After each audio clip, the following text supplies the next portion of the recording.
देखना, हम लोग स्टार्ट किए थे चैप्टर बेसिक अकाउंटिंग टर्म्स, ये वाला चैप्टर चल रहा है, जिसके अंदर अभी तक 2 क्लास हुआ है। ठीक है, जिसके अंदर हम कुछ बेसिक वर्ड सीखे हैं अकाउंट्स का। थोड़ा सा एक समरी बता देता हूँ। बेसिक अकाउंटिंग टर्म्स का मीनिंग होता है अकाउंट्स में यूज होने वाला कुछ बेसिक वर्ड्स, जिस टर्म्स का मतलब है वर्ड्स, है ना। तो अकाउंट्स में यूज होने वाला कुछ बेसिक वर्ड्स जिसका मीनिंग जानना जरूरी है in order to understand accountancy. ठीक है, जिसके अंदर हम अभी तक 8 वर्ड्स का मीनिंग जान चुके हैं ऑलरेडी। आज के क्लास में हम लोग स्टार्ट करेंगे फ्रॉम पॉइंट नंबर 9। ठीक है, तो पॉइंट नंबर 9 से शुरू कर लेना। जो लोग भी फर्स्ट क्लास में, देख लो कितना पेज छोड़ना है एक बार। कितना पेज है देख लो, 2 पेज होगा मेरे हिसाब से। 2 पेज है तो 2 पेज के आसपास छोड़ देना, जिनका फर्स्ट क्लास है उसके हिसाब से। क्लासेस का वीडियो है, मैं लिंक शेयर कर दूंगा, तो उससे तुम क्लासेस कर सकते हो। ठीक है, आज कर दूंगा, मैं उस दिन नहीं किया था। आज तीनों क्लास अपलोड कर दूंगा। आज 3rd क्लास है, 1 और 2 हो रखा है, तो जो भी क्लास अगर मिस किया है तो उसमें से देख के अपडेट कर देना संडे तक, सो दैट मंडे से फिर कंटिन्यू अच्छे से समझ में आएगा। ठीक है, अभी जो हम लोग टॉपिक्स आज पढ़ने वाले हैं उससे पुराना टॉपिक से उतना ज्यादा रिलेशन नहीं है उसका, तो पुराना 8 पॉइंट का मीनिंग नहीं भी पता होगा तो भी चलेगा, अभी फिर भी समझ में आएगा। ठीक है, हेडिंग करना point number 9, heading trade receivable. तो नेक्स्ट वर्ड हम सीख रहे हैं अकाउंट्स के अंदर, the word is trade receivable.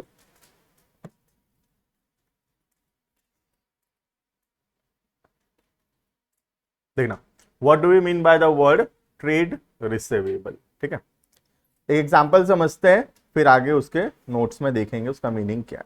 जैसे ये हमारा बिजनेस है, दिस इज आवर स्टोर, हमारा दुकान है। ठीक है, अब एक कस्टमर आया, पहले उधर वाला समझते हैं, इसको बाद में समझेंगे। एक कस्टमर आया, ये हमारा कस्टमर है।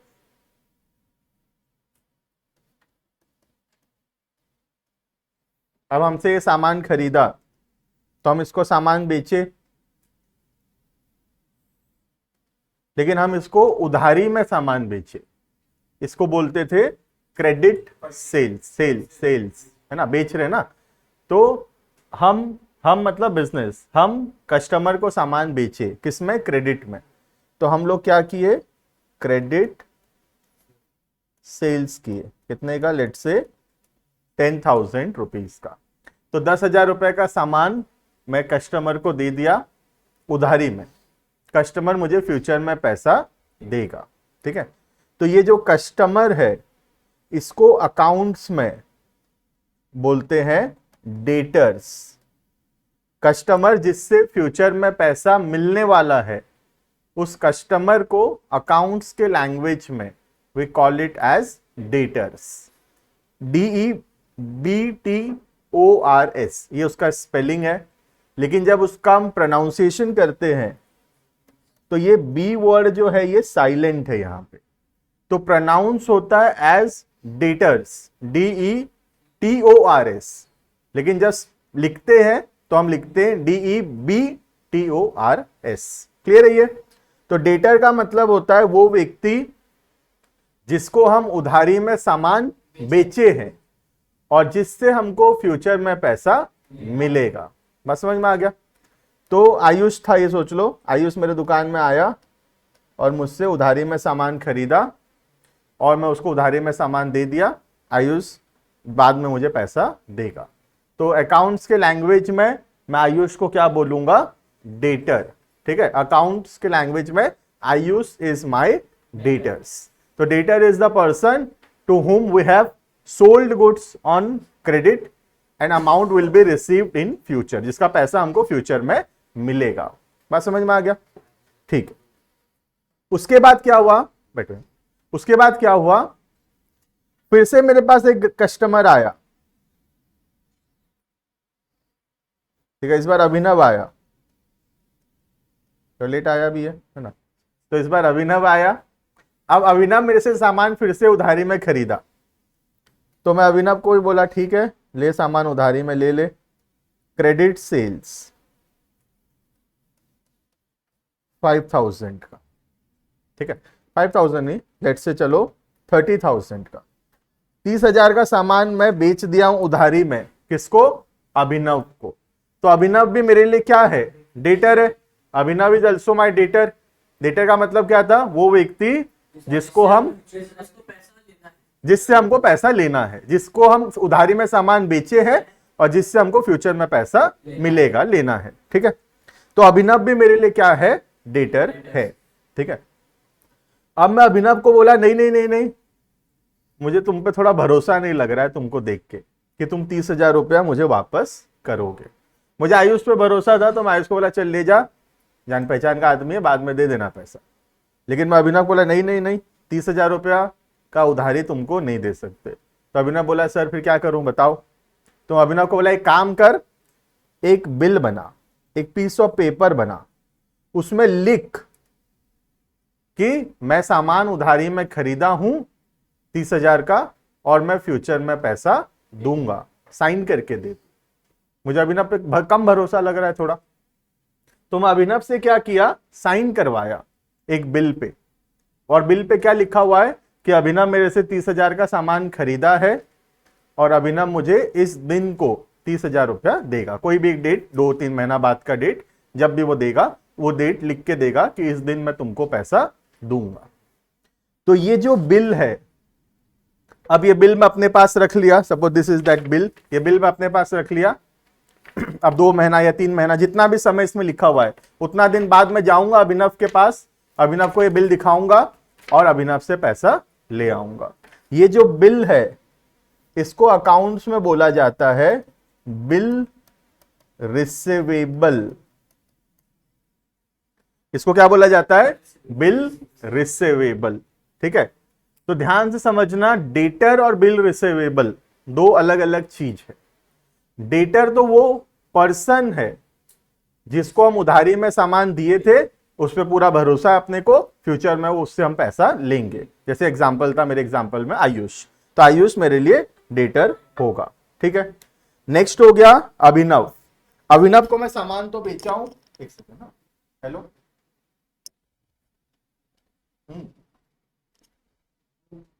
हेलो,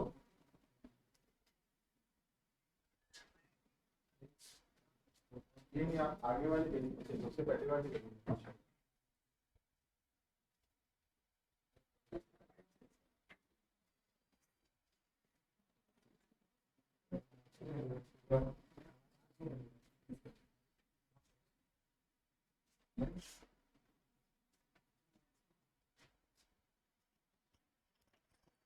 ठीक है, तो अभिनव भी मेरे लिए क्या है?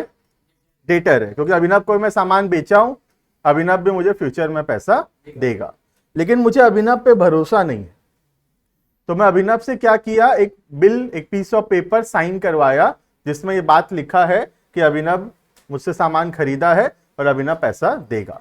ये बिल को बोलते हैं बिल रिसीवेबल। रिसीवेबल वर्ड कहां से आ रहा है? क्योंकि फ्यूचर में पैसा रिसीव होगा, वेबल मतलब होगा, है ना, तो रिसीवेबल मतलब फ्यूचर में पैसा रिसीव होगा। ठीक है, तो मुझे फ्यूचर में डेटर से मिलने वाला है कितना? 10,000। आयुष से 10,000 मिलने वाला है ना, और मुझे बिल का कितना पैसा मिलने वाला है? 30,000।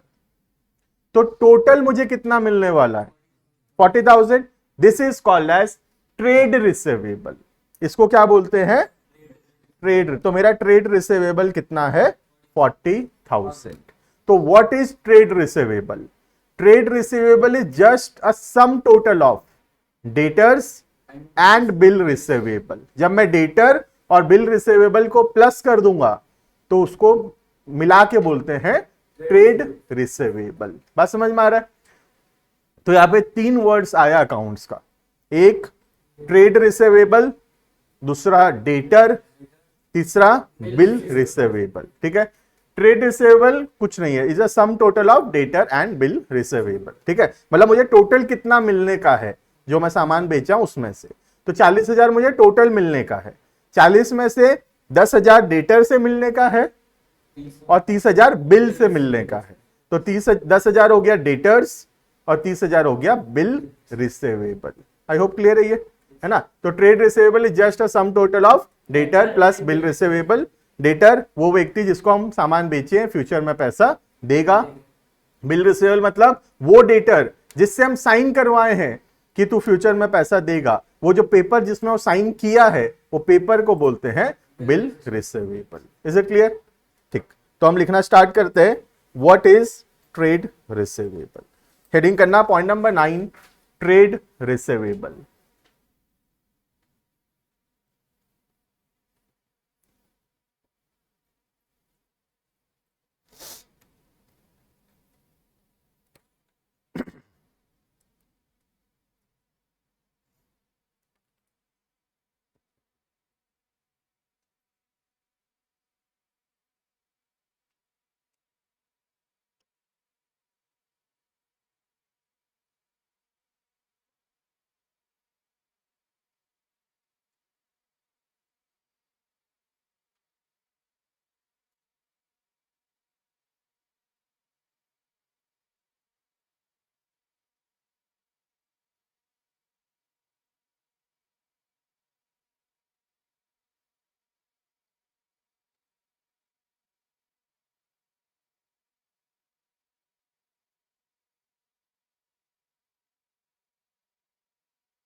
ठीक है, तो आ गया होगा समझ में।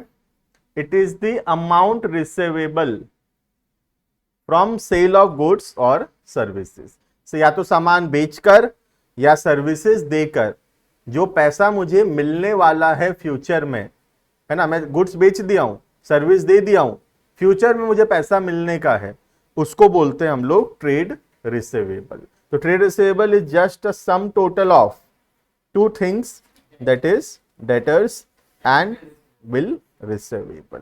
ठीक है, क्लियर है ये? फिर लिख लेना, trade receivable equals to debtor plus bill receivable. ठीक है, तो एक तो ये क्वेश्चन बन सकता है व्हाट इज ट्रेड रिसीवेबल, है ना। दूसरा इसके अंदर जो क्वेश्चन बन सकता है व्हाट इज डेटर या व्हाट इज बिल रिसीवेबल। ये एक अलग अलग छोटा छोटा क्वेश्चन और भी बन सकता है। तो इसी के अंदर हम लिखेंगे, जैसे 9 नंबर हेडिंग किए थे, 9 का ए लिखेंगे डेटर, 9 का बी लिखेंगे बिल रिसीवेबल। लिख लियो तो हटाऊंगा इसको, फिर डेटर दिखाता हूं। फिर लिख लो, नहीं लिखे हो तो एक मिनट और, हो गया, बढ़ाओ। तो नेक्स्ट वर्ड है डेटर एंड बिल रिसीवेबल। ठीक है, देखना, debtor is the person or entity who owes the amount to the enterprise, enterprise मतलब business, against credit sale of goods और सर्विसेज और बोथ।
ठीक है।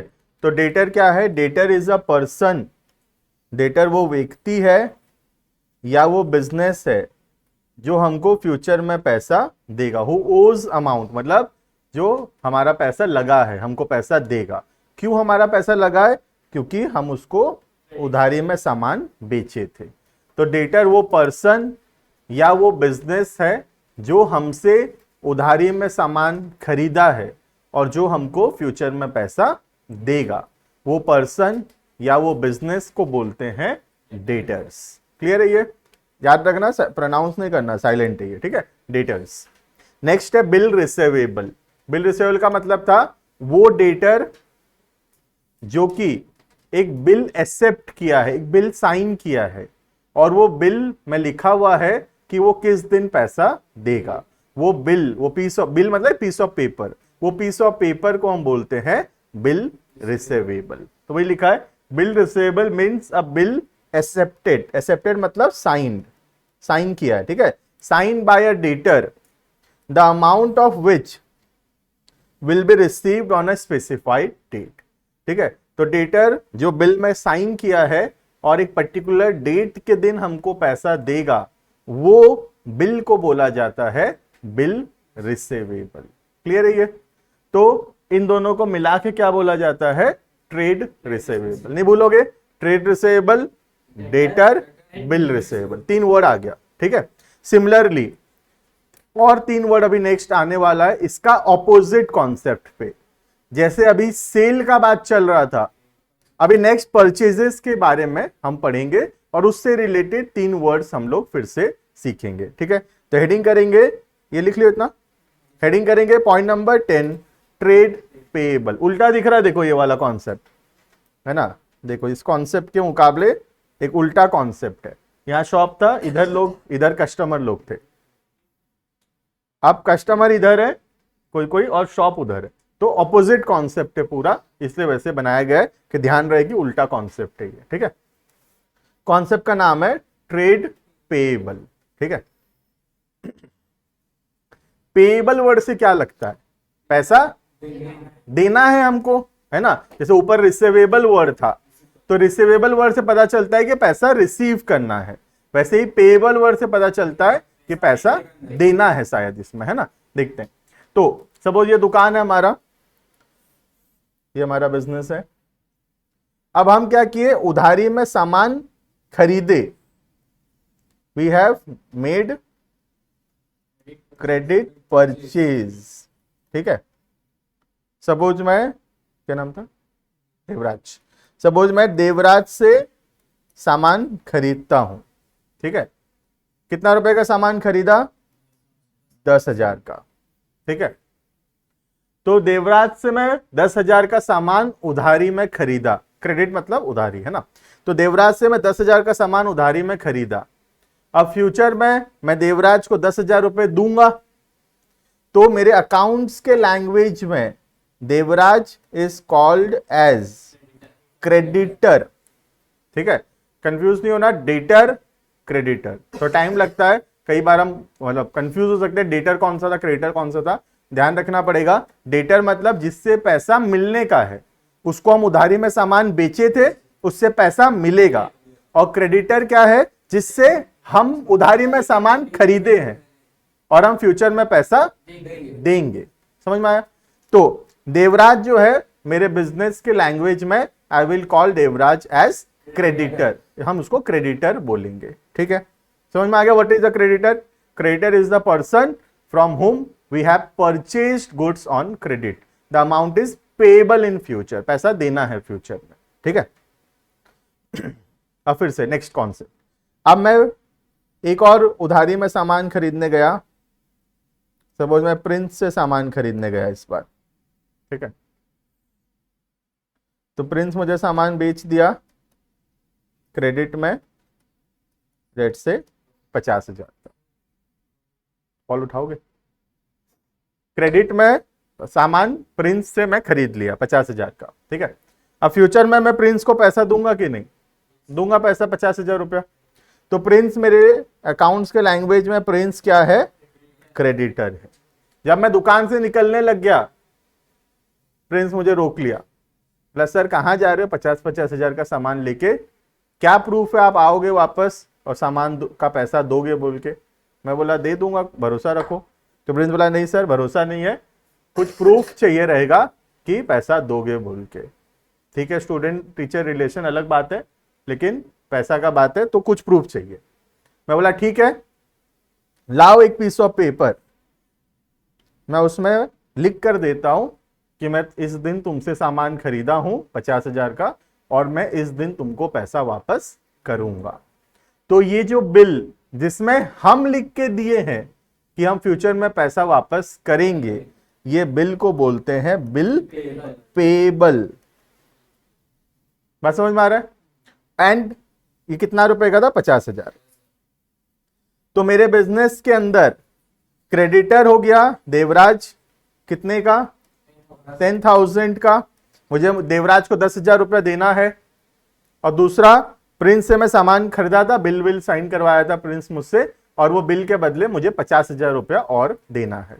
तो टोटल मुझे कितना देना है 60,000। This is called as trade payable. बस समझ में आ रहा है। तो कुछ है ही नहीं इसमें, ध्यान से सुनोगे तो बिल्कुल एक ऑपोजिट कॉन्सेप्ट है। बस एक में सामान खरीदने का कॉन्सेप्ट है, एक में सामान बेचने का कॉन्सेप्ट है। ठीक है, वर्ड्स थोड़ा ध्यान रखना पड़ेगा। पेएबल रिसीवेबल वर्ड से तो पता चल ही जाता है कि पैसा मिलने का है कि देने का है। कंफ्यूजन होता है in the word debtor and creditor, क्योंकि पेएबल दिख रहा है यहाँ पे, बिल पेएबल, ट्रेड पेएबल, तो पता चल जाएगा पैसा देना होगा शायद। और रिसीवेबल वर्ड होगा ट्रेड रिसीवेबल, बिल रिसीवेबल, तो पता चल जाएगा कि रिसीव करना है। कंफ्यूजन हो सकता है in the word debtor and creditor. ठीक है, डेटर पैसा मिलने का है और क्रेडिटर पैसा देने का है। क्लियर है ये। तो this is all about point number 10, that is trade payable. हम लिखेंगे बिल्कुल सेम नोट्स जो ट्रेड रिसीवेबल का नोट्स है, उसको बस उल्टा करके, सेल की जगह परचेज, पैसा मिलने का है लिखकर पैसा देने का, इतना ही चेंज है उसमें। ठीक है,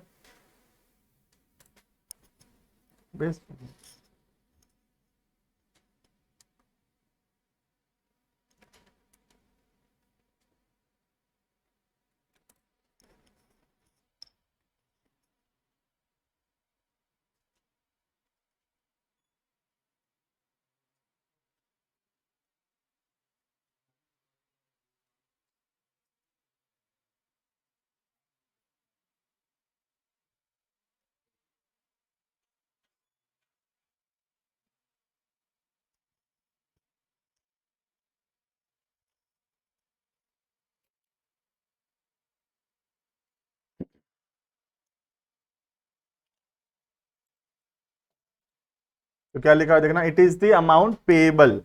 पेएबल मतलब से पता चल जाता है देना है ना।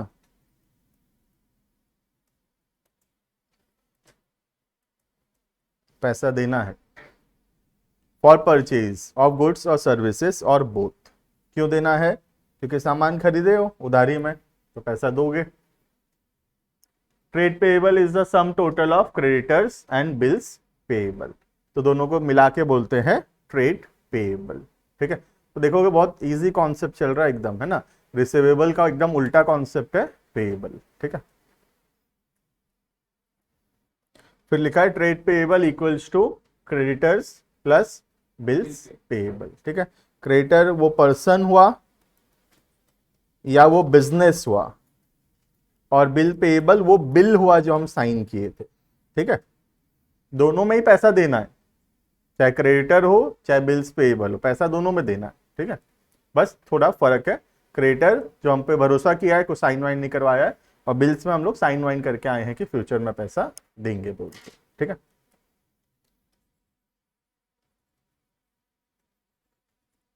जैसे ये था पॉइंट नंबर 10, राइट।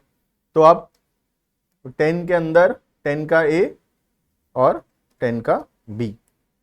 10 का ए होगा क्रेडिटर, 10 का बी होगा ट्रेड पेएबल। ठीक है, सॉरी बिल पेएबल। फटाफट से लिखेंगे, क्रेडिटर इज अ पर्सन और एंटरप्राइज टू हुम एंटरप्राइज ओज अमाउंट। एंटरप्राइज मतलब बिजनेस, बोल रहा है बिजनेस पैसा देगा, है ना। क्यों देगा, सामान खरीदा है उधारी में,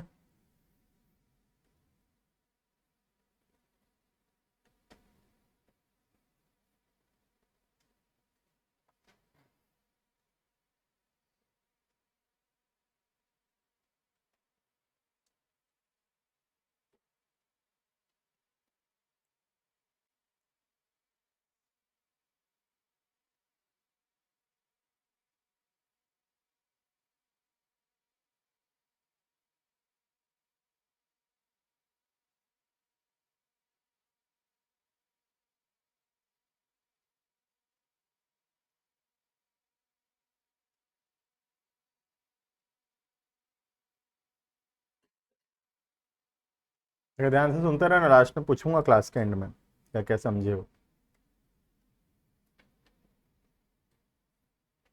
तो 6 वर्ड पढ़ा चुका हूं अभी, है ना। Trade receivable, debtor, bill receivable, trade payable, creditor, bills payable. 6 word हो गया अभी, ठीक है।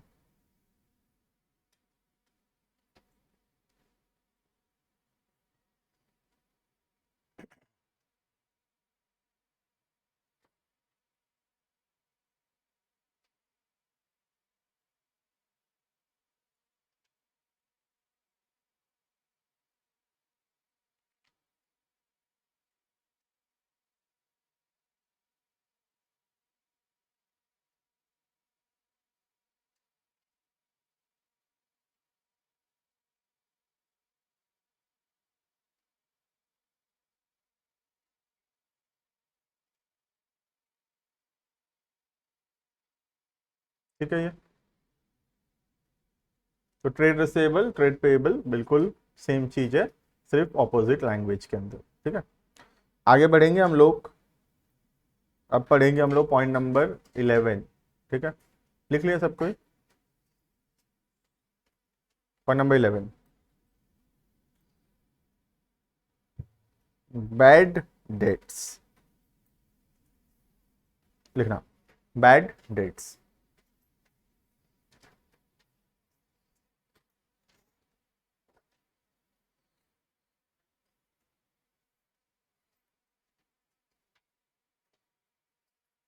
ठीक है, देखना व्हाट इज बैड डेट्स, ठीक से समझना। बैड मतलब बुरा, खराब, है ना। और डेट्स का मतलब उधारी। Debts comes from the word debtor, debtor से आया, मैं बोलूं डेट से आया डेटर, ठीक है, उल्टा है। डेट से डेटर आया है। डेटर का मतलब है जिससे हमको फ्यूचर में पैसा मिलने वाला है। तो डेट का मतलब होता है उधारी, और जो पर्सन जो उधार लिया है ही इज कॉल्ड डेटर, ठीक है। तो बैड डेट्स मतलब खराब उधारी, मतलब हम ऐसे लोग को उधार दिए हैं, ऐसे पर्सन को उधार दिए हैं जो कि सही व्यक्ति नहीं है, मतलब उसको उधार नहीं देना चाहिए था। दैट मीन्स वो पैसा हमको नहीं दे रहा है, वापस नहीं कर रहा है। तो ये जो नुकसान हो रहा है बिजनेस में, पैसा डूब जाने की वजह से, हम किसी को उधारी में सामान बेचे थे और वो अब और फोन नहीं उठाता है, बात नहीं करता है और पैसा नहीं देता है, तो ये नुकसान जो हुआ बिजनेस में, that loss is called as bad debts, ठीक है। जैसे ऊपर वाले एग्जांपल के अंदर मैं आयुष को सामान बेचा था उधारी में, है ना। आयुष को उधारी में सामान दिया था ना, तो आयुष मेरे बिजनेस में क्या था, डेटर कि क्रेडिटर? डेटर था आयुष, है ना। वो बोला था सर चिंता नहीं करो, 5 दिन में पैसा ला दूंगा। मैं भी देखा हमारे आसपास ही रहता है, तो मैं भी उसको सामान उधारी में दे दिया, ठीक है। अब मैं इसको फोन कर रहा हूं तो उसका फोन पता नहीं एक रिंग होके कट जा रहा है, समझ में नहीं आ रहा है। फिर उसको मैसेज कर रहा हूं तो सिंगल टिक हो रहा है खाली, डबल टिक नहीं हो रहा है। फिर थोड़ा दिन में मेरे को समझ में आया कि शायद ब्लॉक कर दिया है ना।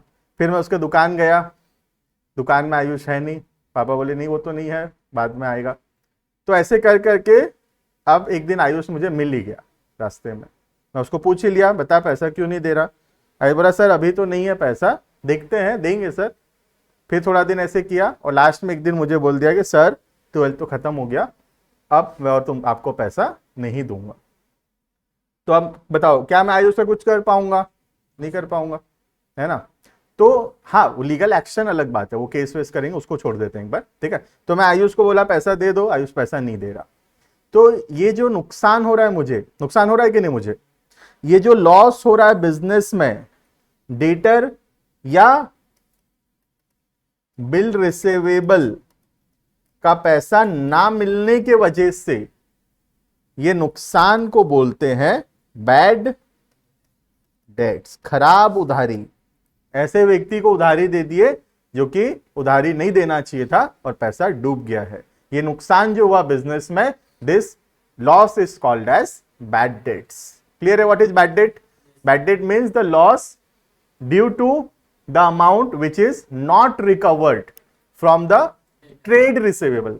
ट्रेड रिसीवेबल दोनों से नुकसान हो सकता है डेटर से भी पैसा ना मिले, हो सकता है बिल का भी पैसा ना, हाँ तुम साइन करवाए हो, केस करोगे, वो सब अलग बात है ना, लेकिन इन जनरल दोनों में से कोई भी हो सकता है पैसे ना दे। तो हो सकता है डेटर भी पैसा ना दे, हो सकता है जो बिल रिसीवेबल था उसका भी पैसा ना मिले। तो ये जो पैसा डूब गया हमारा फ्रॉम ट्रेड रिसीवेबल, ये नुकसान को बोलते हैं बैड डेट्स। क्लियर है व्हाट इज बैड डेट? ठीक है, बस एक लाइन का डेफिनेशन है बैड डेट का, बस इतना। Bad debt is the amount which becomes irrecoverable. Irrecoverable मतलब नहीं मिलेगा, डूब गया पैसा। फ्रॉम दी, ध्यान रखना, not debtor, not bill receivable, from the trade receivable, मतलब दोनों से, ठीक है, मिला के। From the trade receivable it is a loss for the business.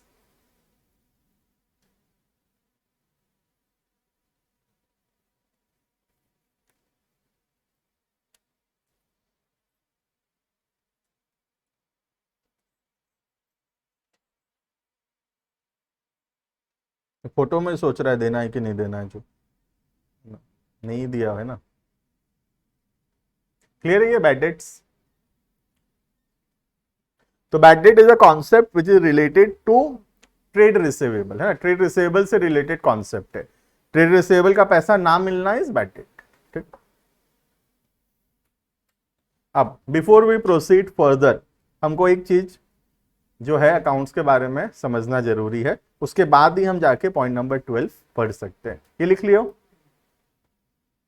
ये एक बात हमको समझना जरूरी है, हम अकाउंट्स किसका बना रहे हैं, ये बात हमको समझना जरूरी है, क्योंकि अब आगे ये कॉन्सेप्ट उसके हिसाब से ही होंगे। ठीक है, देखना यहां पे बोल रहा है, क्वेश्चन पूछ रहा हूं तुमसे मैं, accounts are made from whose point of view. यहां दो लोग हैं, एक है यहां पे बिजनेस, ये बिजनेस है, ठीक है, और ये है ओनर, या I am telling business man. ठीक है, तो यहां पे अकाउंट्स जो है, कई बार हमको ऐसा लग सकता है कि हम लोग बिजनेस मैन के पॉइंट ऑफ व्यू से बनाते हैं, but in reality we are making books of accounts from the point of view of business. हम जब अकाउंट्स बनाएंगे, हम अपने आप को हमेशा बिजनेस सोचेंगे, कभी भी अपने आप को बिजनेस मैन मत सोचना। जैसे ऐसे मैं अगर रियल लाइफ का बात करूं तो एक ही बात है, अपने आप को दुकान समझोगे, दुकानदार समझो। हमारे normal day to day life में एक ही चीज है, दुकान भी हमसे ही तो है, हम ही तो मालिक है, तो हम ही दुकानदार हुए, है ना। लेकिन अकाउंट्स बनाने के लिए हमको एक चीज जो हमेशा दिमाग में सेट करना पड़ेगा कि हम बिजनेस मैन नहीं हैं, हम बिजनेस हैं। हम अपने आप को हमेशा दुकान समझेंगे तो हम अकाउंटिंग कर पाएंगे। अगर हम अपने आप को दुकानदार समझेंगे, बिजनेसमैन समझेंगे, ओनर समझेंगे, तो हम कभी भी बुक्स ऑफ अकाउंट्स जो है करेक्टली नहीं बना पाएंगे, क्योंकि जो पूरा अकाउंटिंग है वो बिजनेस का अकाउंटिंग हो रहा है। जैसे रिलायंस का अकाउंटिंग चल रहा है, मुकेश अंबानी का अकाउंटिंग नहीं चल रहा है, यहाँ पे टाटा मोटर्स का अकाउंटिंग चल रहा है, रतन टाटा का अकाउंटिंग नहीं चल रहा। समझ में आ रहा ना, जोमैटो का अकाउंटिंग चल रहा है, दीपेंद्र गोयल का अकाउंटिंग नहीं चल रहा है। ओयो का एग्जांपल, ओयो का अकाउंटिंग चल रहा है, रितेश अग्रवाल का नहीं चल रहा। समझ में आ गया? ओनर का बातचीत नहीं कर रहे हम लोग, ओनर का अकाउंटिंग नहीं कर रहे, हम बिजनेस का अकाउंटिंग कर रहे हैं। बिजनेस और बिजनेसमैन दो अलग अलग चीज होता है, उनके बीच में एक दीवार है, समझ लो। तो ये दोनों एक दूसरे को देख ही नहीं सकते, ऐसा हमको इमेजिन करना पड़ेगा। रियल लाइफ में तो एक ही चीज होता है अगर हम नॉर्मल लाइफ के हिसाब से चलें तो, लेकिन अकाउंटिंग सीखने के लिए हमको ये समझना होगा कि दो अलग अलग चीजें हैं, एक हो गया बिजनेस और दूसरा हो गया बिजनेस मैन। ठीक है, हम अपने आप को हमेशा बिजनेस मानेंगे, कभी भी अपने आप को बिजनेस मैन नहीं मानेंगे। ये दोनों अलग अलग लोग हैं। बिजनेस सोच लो अलग से एक व्यक्ति है, बिजनेसमैन एक अलग से व्यक्ति है। हम अपने आप को बिजनेस मान के अकाउंटिंग करेंगे तो हम ज्यादा बेहतर अकाउंटिंग कर पाएंगे। क्लियर है ये? तो वही लिखा है, accounts are made from whose point of view. तो accounts are made from the point of view of business, not from the point of view of business man. ठीक है, क्योंकि सबके पॉइंट ऑफ व्यू से ना अलग अलग बात आएगा। जैसे तुमको एग्जांपल देता हूं मैं, फिर एक एग्जांपल इसका भी देता हूं। जैसे फॉर एग्जांपल जैसे मैं मेरा एग्जांपल ले लो, अमन एंड स्टूडेंट, तुम लोगों का, ठीक है। अगर मैं तुम्हारे पॉइंट ऑफ व्यू से बात करूं तो ये क्लास में तुम पढ़ रहे हो, है ना। तुम्हारे पॉइंट ऑफ व्यू से तो बोलो तो क्यों, क्या बोलोगे, पढ़ रहा हूं। घर में बोलो क्या करने गया था, पढ़ने गया था। मेरे घर में पूछे क्या करने गया था, मैं पढ़ाने गया था। फर्क है ना। तो पॉइंट ऑफ व्यू में आंसर बदलेगा। मेरे पॉइंट ऑफ व्यू से अगर बात करें तो मुझसे कोई पूछेगा तो व्हाट आई एम डूइंग, मैं पढ़ा रहा हूं। लेकिन तुम्हारे पॉइंट ऑफ व्यू से कोई पूछेगा तो तुम पढ़ रहे हो। बात समझ में आ रहा है। तो हमको अकाउंट्स में भी पॉइंट ऑफ व्यू समझना पड़ेगा, किसका पॉइंट ऑफ व्यू है अकाउंट्स के अंदर। तो अकाउंट्स के अंदर बिजनेस का पॉइंट ऑफ व्यू चल रहा है, बिजनेस मैन का पॉइंट ऑफ व्यू नहीं चल रहा है, ठीक है। जैसे और एग्जांपल देता हूं, तुम एक दुकान में गए और वहां से तुम कुछ सामान खरीदे, या सपोज मैं दुकान में गया, मैं गोकुल गया सोच लो, और गोकुल में एक पिज्जा खाया, ठीक है। तो गोकुल के हिसाब से बोलूंगा तो गोकुल सामान बेचा, गोकुल क्या बोलेगा, सामान बेचा हूं, पैसा आया है। लेकिन मेरे लैंग्वेज में बोलूंगा सामान खरीदा हूं, पैसा गया है। समझ में आ रहा है ना, पॉइंट ऑफ व्यू से आंसर बदल रहा है ना। गोकुल का पॉइंट ऑफ व्यू से सेल हुआ है, पैसा आया है। मेरे पॉइंट ऑफ व्यू से परचेज हुआ है, पैसा गया है। बात समझ में आ रहा है। तो पॉइंट ऑफ व्यू जरूरी है अकाउंट समझने के लिए, और पॉइंट ऑफ व्यू किसका है, बिजनेस का, ठीक है। तो अब तुम एग्जांपल देता हूं, जब मालिक पैसा लगाता है बिजनेस को शुरू करने के लिए, जिसको हम फर्स्ट क्लास में पढ़े थे, जिसको बोलते हैं कैपिटल। बच्चे लोग नहीं आए थे फर्स्ट क्लास, उनके लिए कैपिटल मींस मालिक जो पैसा लगाता है बिजनेस को स्टार्ट करने के लिए, बिजनेस को चलाने के लिए, उस पैसे को बोलते हैं कैपिटल, ठीक है। जैसे तुम्हारे पेरेंट्स बिजनेस शुरू करते समय कुछ पैसा लगाए होंगे, लेट से पापा 5 लाख रुपए लगाए और एक बिजनेस स्टार्ट किए। तो ये जो 5 लाख रुपए पापा घर से लिए और बिजनेस शुरू किए, ये पैसे को बोलते हैं capital. This is called as capital, ठीक है। अब अकाउंट्स के बारे में बात करूं तो अगर मैं बिजनेस का पॉइंट ऑफ व्यू देखूं तो बिजनेस बोलेगा पैसा आया, और मैं मालिक के पॉइंट ऑफ व्यू से बात करूं तो मालिक बोलेगा पैसा गया। बात समझ में आ रहा है ना। मालिक पैसा लगाया ना बिजनेस में, तो मालिक के घर से तो पैसा चला गया 5 लाख रुपया, लेकिन बिजनेस में 5 लाख रुपया आ गया। तो मालिक अपने लैंग्वेज में बोलेगा तो मालिक बोलेगा पैसा गया 5 लाख। बिजनेस अपने लैंग्वेज में बोलेगा, बिजनेस बोलेगा पैसा आया 5 लाख। हम क्या लिखेंगे अकाउंट्स में, पैसा आया लिखें कि पैसा गया लिखें? हम पैसा आया लिखेंगे। बात समझ में आ गया। तो हम बिजनेस का अकाउंटिंग कर रहे, हम बिजनेस मैन का अकाउंटिंग नहीं चल रहा है यहाँ पे। हमको पैसा गया मालिक का, उससे कोई मतलब नहीं है। हम ये वाला अकाउंटिंग कर रहे हैं। हम दीवार के उधर जाएंगे नहीं, कभी दीवार के इधर रहेंगे, ठीक है। हम हमेशा लिखेंगे पैसा आया। क्लियर है ये। इसी से हम नेक्स्ट टॉपिक समझ सकते हैं। पॉइंट नंबर 12 करेंगे, हेडिंग करेंगे लाइबिलिटीज।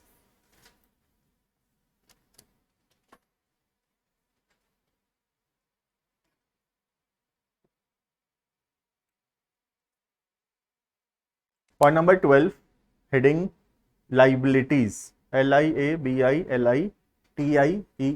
कुछ कुछ आई छोड़ मत देना, बहुत सारा आई है वहां पे। LIABILITIES प्रोनाउंस एज लाइबिलिटीज, ठीक है। लिख लियो लाइबिलिटीज हेडिंग। देखते हैं आप कुछ यहाँ पे समझने की कोशिश करते हैं इससे, ठीक है। ये क्या है, बिजनेस है। ये कौन है, ओनर है। और ये तो बैंक दिख रहा है, बैंक है, ठीक है।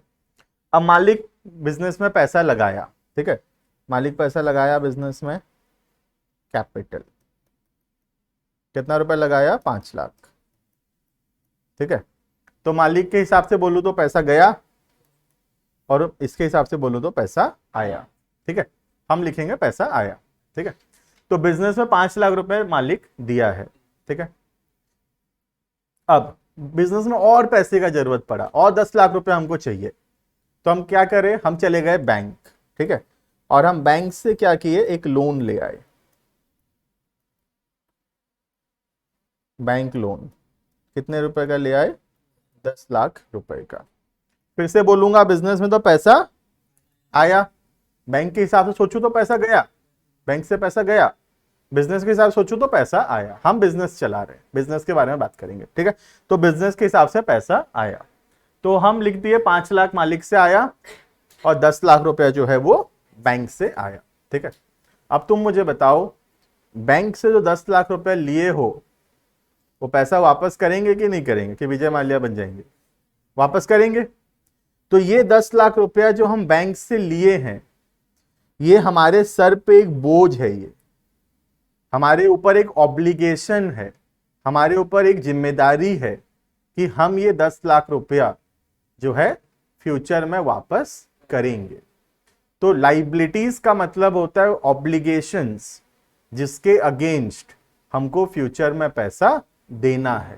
तो ये जो बैंक लोन है, ये हमारे सर पे एक बोझ है, हमारे सर पे एक ऑब्लिगेशन है, जिसका पैसा हमको फ्यूचर में देना है।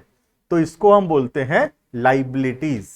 लाइबिलिटीज का मतलब वो पैसा जो कि हमारे ऑब्लिगेशन है और हमको फ्यूचर में पैसा देना है।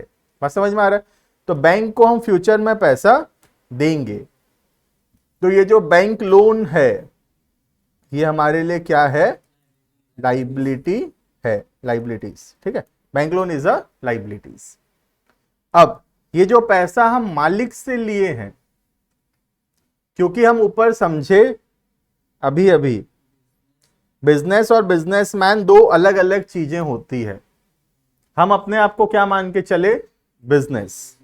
तो हम जो मालिक से पैसा लिए हैं, जैसे हम बैंक से पैसा लिए थे तो बैंक लोन हमारे लिए लाइबिलिटी था, ठीक वैसे ही अगर हम मालिक से पैसा लिए हैं तो ये जो मालिक से 5 लाख रुपए लिए हैं, ये भी हमारे लिए लाइबिलिटी है, ठीक है। क्योंकि बिजनेस और बिजनेसमैन ये दोनों अलग अलग चीज है, ठीक है। हम अपने आप को क्या मान रहे हैं? बिजनेस। रियल लाइफ का बात करूं तो बिजनेस बिजनेसमैन तुमको दुकान में बैठ के लगेगा क्या सर क्या पढ़ा रहे हैं, यही दुकान है, यही मैं बैठा हूं, दुकानदार हूं। लेकिन अकाउंटिंग करने के लिए हमको इसको सेग्रीगेट अलग अलग करना होगा, ठीक है। तो कैपिटल भी हमारे लिए लाइबिलिटी है, क्योंकि हम मालिक से पैसा लिए हैं और ये पैसा हम मालिक को वापस करेंगे, ठीक है। और ये जो बैंक से हम पैसा लिए 10 लाख रुपया, ये भी हमारे लिए लाइबिलिटी है, क्योंकि ये पैसा भी हम मालिक को वापस करें, सॉरी बैंक को वापस करेंगे। क्लियर है? तो both are liabilities for us. लेकिन ये जो ओनर है, ये बिजनेस है तो बिजनेसमैन ही है, तो मालिक ही, तो ये लाइबिलिटी को बोलते हैं इंटरनल लाइबिलिटी, और ये वाले लाइबिलिटी को बोलते हैं एक्सटर्नल लाइबिलिटी। तो liability towards the owner is called as internal liability and liability towards the outsiders, that is other than owner, owner को छोड़ के किसी और के तरफ अगर हमारा liability बनता है तो that is called as external liabilities। जैसे एग्जांपल हो गया ओनर, ओनर जो पैसा लगाया है capital, that is an example of internal liability। लेकिन अगर हम बैंक से लोन लेते हैं तो bank loan is an example of external liability. Is it clear? तो लाइबिलिटीज का मतलब होता है जो पैसा हमको फ्यूचर में देना है, हमारे सर पे एक ऑब्लिगेशन है, हमारे सर पे एक ड्यूटी, एक बोझ है, जिसका पैसा हमको फ्यूचर में चुकाना होगा, ठीक है। दो टाइप के लाइबिलिटीज होते हैं, one internal liability, second external liability. Internal liability means liability towards the owner, that is capital. तो capital is an example of internal liability. And external liability मतलब liability towards any other person other than the owner, owner को छोड़ के किसी और के तरफ अगर लाइबिलिटी बनता है तो that is our external liability. Example है बैंक लोन। क्लियर है ये?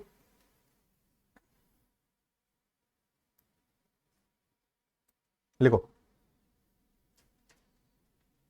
Point number 12, heading liabilities.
ठीक है, तो वही सिंपल बात लिखा हुआ है जो हम पढ़े। लाइबिलिटी मीन्स अमाउंट ओड, मतलब जो पैसा हमको देना है, payable by the business. Simply बात, जो पैसा हमको फ्यूचर में देना है सब कुछ लाइबिलिटी है। लाइबिलिटी टुवर्ड्स द ओनर, मालिक की तरफ अगर हमारा लाइबिलिटी बनता है, that is capital, is an example of internal liability. On the other hand liability towards the outsiders, मतलब ओनर को छोड़ के किसी और के तरफ अगर लाइबिलिटी बनता है तो that is called as external liability. Example external liability का जो मैं अभी दिया था वो था बैंक लोन, और ऊपर अभी अभी पढ़ाया था ट्रेड पेएबल जैसे। तो ट्रेड पेएबल क्या मैं बोल सकता हूं एग्जाम्पल है एक्सटर्नल लाइबिलिटी का? क्योंकि ट्रेड पेएबल का मतलब क्या था, जो सामान हम उधारी में खरीदे हैं जिसका पैसा हमको फ्यूचर में देना है, पैसा देना है, तो एक्सटर्नल लाइबिलिटी का एग्जाम्पल है ट्रेड पेएबल, क्रेडिटर या बिल्स पेएबल, बिल्स पेएबल। तो ये सब भी एग्जाम्पल है एक्सटर्नल लाइबिलिटी का। बात समझ में आ गया? तो ये बात हमेशा ध्यान रखना कि लाइबिलिटीज एंड ट्रेड पेएबल में बहुत फर्क है। लाइबिलिटी का मतलब है जो भी पैसा हमको देना है वो सब लाइबिलिटी है, ठीक है। और ट्रेड पेएबल का क्या मतलब है, जो सामान खरीदे उसके बदले जो पैसा देना है वो खाली ट्रेड पेएबल है। तो ऐसा सोच लो, trade payable is an example of liability. Liability का एक एग्जांपल है ट्रेड पेएबल। बात समझ में आ गया ना? लाइबिलिटी एक ब्रॉडर कॉन्सेप्ट है। लाइबिलिटी मींस जो जैसे कलर, और ट्रेड पेएबल का मतलब होता है रेड। समझ में आ गया ना? Red is an example of colours. Colours बहुत प्रकार के हो सकते हैं, रेड उनमें से एक एग्जांपल है ना? वैसे ही liability and trade payable, liability बहुत प्रकार का हो सकता है, मालिक के तरफ का लाइबिलिटी या फिर बैंक से लिया हुआ लोन, कोई भी प्रकार का लाइबिलिटी हो सकता है। ट्रेड पेएबल एक एग्जांपल है लाइबिलिटी का। Is it clear?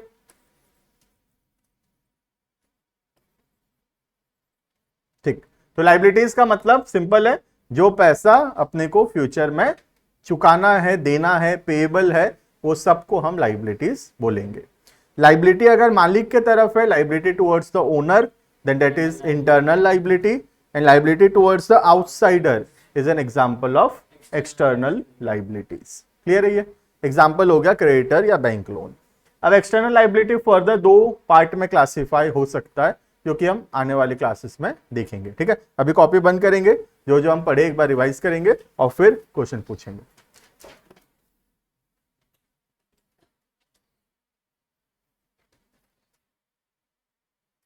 फटाफट से एक छोटा सा रिवीजन और फिर क्वेश्चन।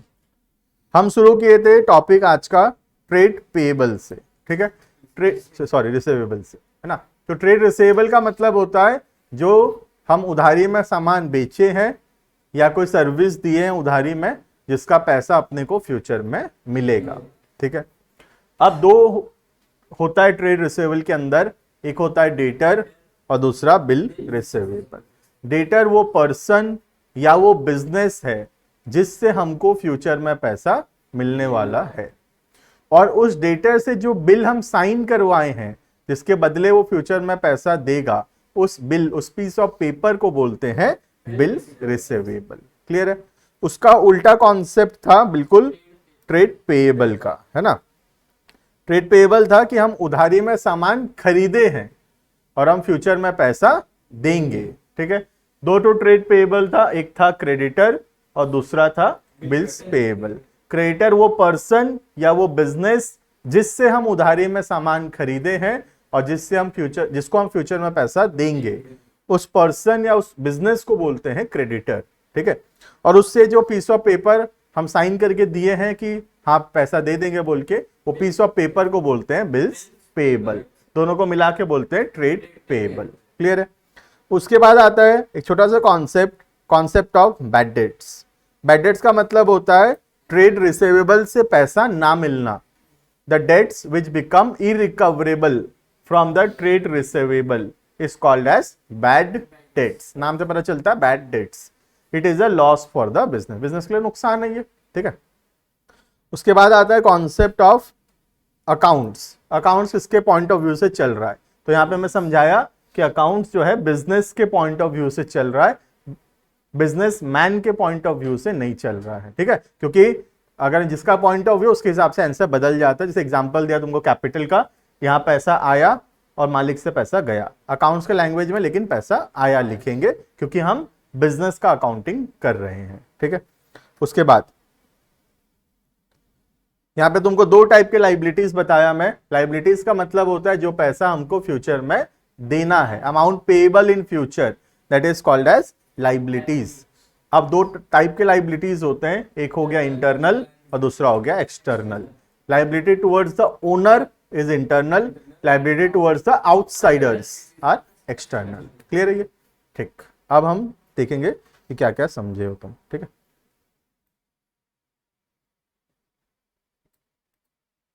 देखना, सबसे पहला what is bad debts, Devraj.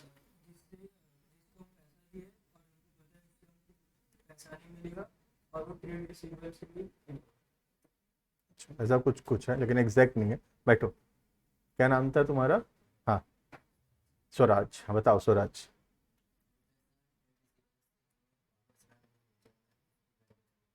ठीक है, the amount which becomes irrecoverable from the trade receivable is known as bad debts. Bad debts हमारे लिए क्या एक प्रकार का लॉस है। ये नहीं पढ़े तो इसको ओपन रखते हैं, ये नहीं पढ़े, नेक्स्ट क्लास का ये, ठीक। बैठो, next, what do you mean by the word creditor? Last क्या नाम था? मोहित था। हाँ मोहित, क्रेडिटर।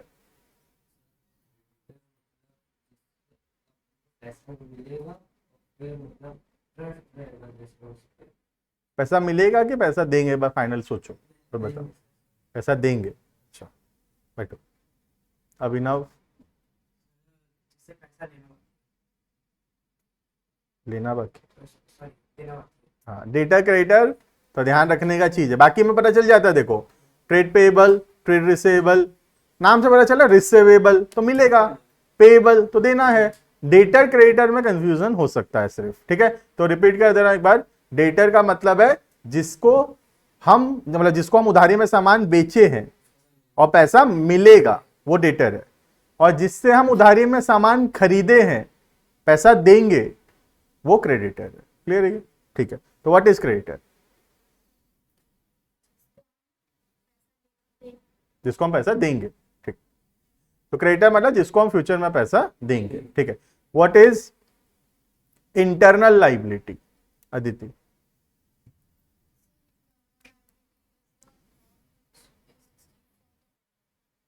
हाँ, which is payable to the owner, क्योंकि पहले रिसीव हो गया था, अब पेएबल, ठीक है। बैठो, तो internal liability means liability towards the owner, the amount payable to the owner is called as internal liability. Next, what is external liability? Yashik, very good. The amount payable towards the outsiders are called as external liabilities, ठीक। What इज cash discount? इस class का नहीं, एक class पहले का। First class का किसका किसका फर्स्ट क्लास है? 1 2 3 4, 4 जन से नहीं पूछेंगे, ठीक है। व्हाट इज कैश डिस्काउंट? आयुष।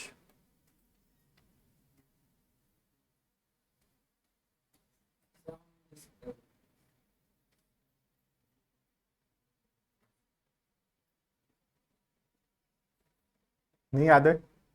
बैठो, स्वराज। हाँ, उसकी वजह से डिस्काउंट मिलता है, करेक्ट। बैठो, बट कैश डिस्काउंट है वो डिस्काउंट जो हमको दिया जाता है अगर हम टाइम से पहले पैसा दे रहे हैं तो कुछ डिस्काउंट मिले। जैसे स्कूल में एडमिशन फी भरने जाओ, वन टाइम पेमेंट करोगे तो 5% डिस्काउंट मिलेगा। ये 5% को बोलते थे कैश डिस्काउंट, ठीक है। What is trade discount? Trade discount क्या था, याद है तो बताओ थोड़ा। याद है? नहीं याद है? बैठो, व्हाट इज ट्रेड डिस्काउंट? नहीं याद है? बताओ थोड़ा, एक तो व्हाट इज ट्रेड डिस्काउंट?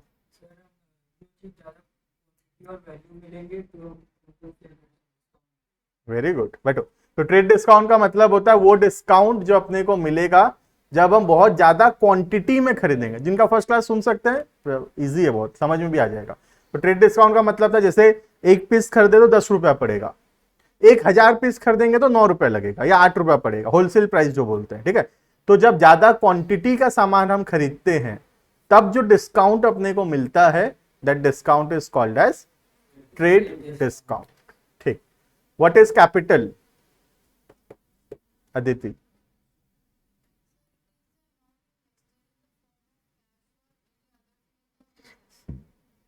ठीक है, बैठो। और कुछ? Sir, the amount of money investing in the business by the owner and anything having a monetary value is known as capital. Very good, बैठो। तो ओनर का कुछ कुछ नाम दिया गया है, और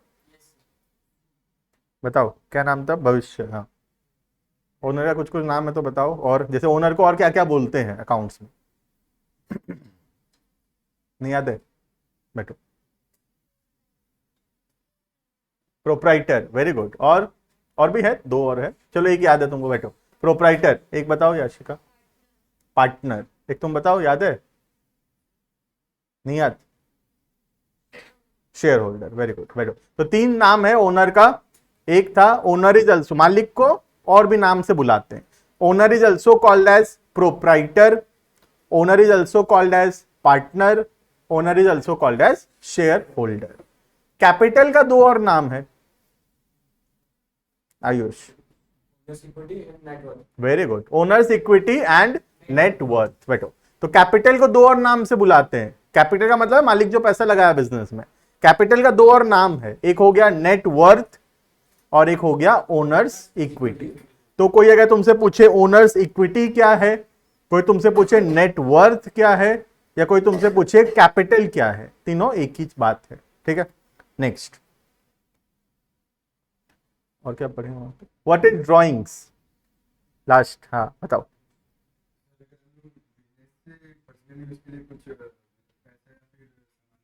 वेरी गुड, बैठो। ड्राइंग्स का मतलब था कैपिटल का उल्टा। कैपिटल का मतलब था मालिक जब बिजनेस में पैसा लगाता है तो उसको कैपिटल बोलते हैं। जब मालिक उस बिजनेस से कुछ पैसे निकालता है अपने पर्सनल यूज के लिए तो उसको अपने ड्राइंग्स बोलते हैं। क्लियर है ये? ठीक। What is goods,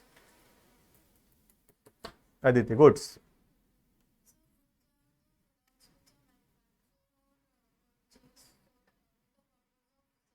very good, बैठो। तो गुड्स का मतलब है वो सामान जो हम बनाते हैं या खरीदते हैं आगे बेचने के लिए, उसको बोलते हैं गुड्स। जैसे कपड़े का दुकान है तो वहां कपड़ा जो है वो गुड्स है। एक इलेक्ट्रॉनिक्स दुकान है तो वहां रखा हुआ एसी, फ्रिज, कंप्यूटर, वो गुड्स है। तो जो भी सामान अपने दुकान में, जो हमारा जिस चीज का दुकान है हमारा, ठीक है, वो सामान को बोलते हैं गुड्स, ठीक है। जो सामान हम खरीदते हैं या बनाते हैं आगे बेचने के लिए, वो सामान को गुड्स बोला जाता है। एग्जाम्पल, कपड़े के दुकान के लिए कपड़ा गुड्स है, एक बुक स्टोर के लिए बुक्स जो है वो गुड्स है, ठीक है। समझ में आ गया? क्लियर? इतना, चलो इतना में रुकेंगे, ठीक है। और इसके बाद जो वीडियोस है मैं भेज दूंगा, आज एक ग्रुप बना दूंगा, बेटर होगा। डाउट है? बोलो।